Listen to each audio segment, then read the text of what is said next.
What's up, everybody? How y'all doing? It's your girl Phylly, and I'm back with another video. Yes, I hope you guys are enjoying your Sunday afternoon. I'm watching my Cowboys right now. It's currently tied 7-7. We playing Green Bay. We in Green Bay. It's not that cold, so we stand a good chance. And we do have the Green Bay Packers ex-coach. Do you think his love was so strong for Green Bay that he would try to lose the game? What you think? You just never know about people. You can't trust nobody. Trust no one and suspect everyone. All right, guys, I'm just kidding. He's not going to try to lose the game for us. You know, I just like to have fun sometimes. That was a joke. All right, this video you're going to watch is a year old. This is when I found out that Judge Ross would be handling the case, and I wanted to see what type of sentencings he gave. You know, he was giving out on his current cases. So it was just a little short review and introduction of who Judge Ross was. So I hope you enjoy this. We do have a large catalog of videos on the Tim Norman family saga. And I will be reviewing videos definitely for the last 4 months, okay? Gonna pull out all the receipts. All right, you guys have a great day.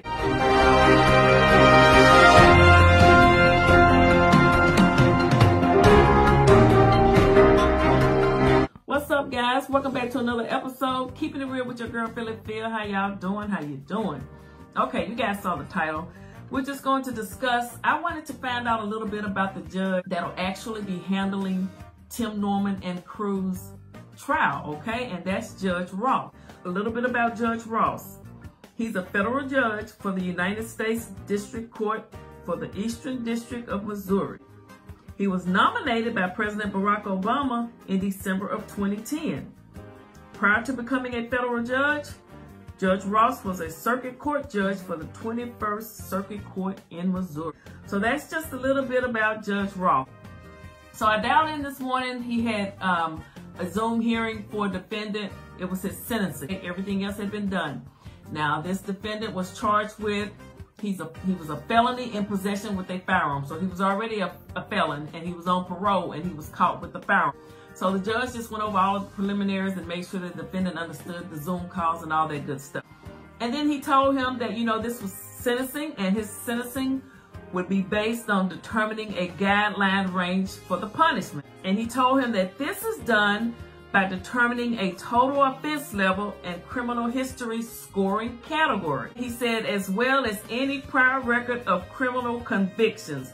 He said, and from that, he gets his guideline range of punishment. So we know that Tim and Phyl has a prior history. So that's one strike against him already. Tim served 10.5 years. Phy's been locked up.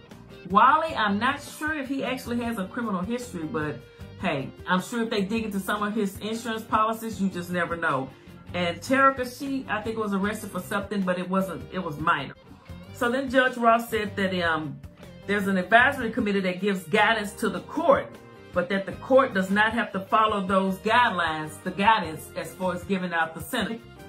And then he said that there were certain factors that are also considered when handing down a sentence.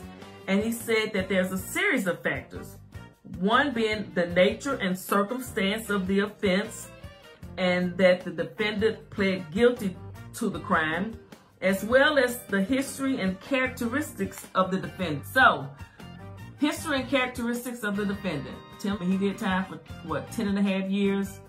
Phyl. So, I don't know, guys. What do you all think? Let me know in the comment section. That's something that'll be going against them right there. The judge also said that he wanted to make sure that there was no issues with anything. You know, he wanted to make sure that the defendant understood everything.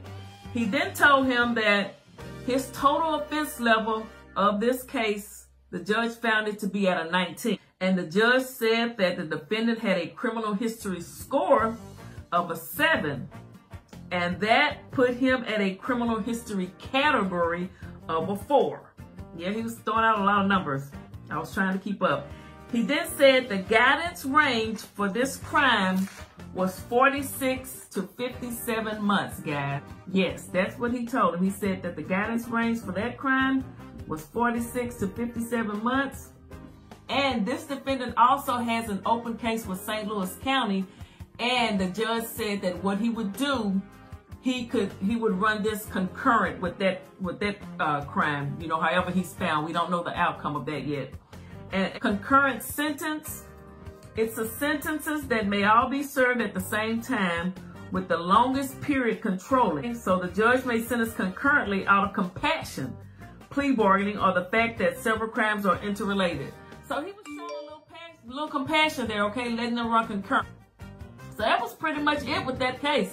He gave him 46 months, the minimum, and told him that it could run concurrent. So what I did, I wanted to look up the charges that I think that Terica and all of them, Tim and them, are charged with.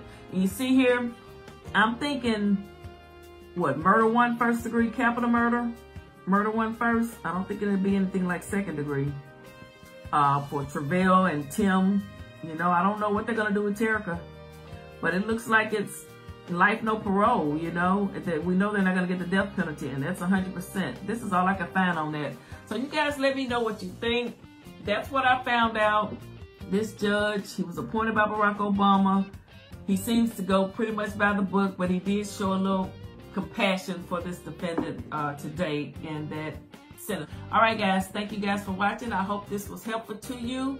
Let me know what you think in the comment section. As always, make sure you pray for Miss Michelle Griggs and Dre's siblings. Pray for Miss Robbie, and may Dre rest in peace. Thank you. In a long, long time, honey, but I know, yeah. Store. Everybody ain't your friend, everybody ain't your partner. I say I got you. Well, just hold it down and keep it solid. And when you're not around, I protect your name, I won't talk about you. Everybody ain't your friend.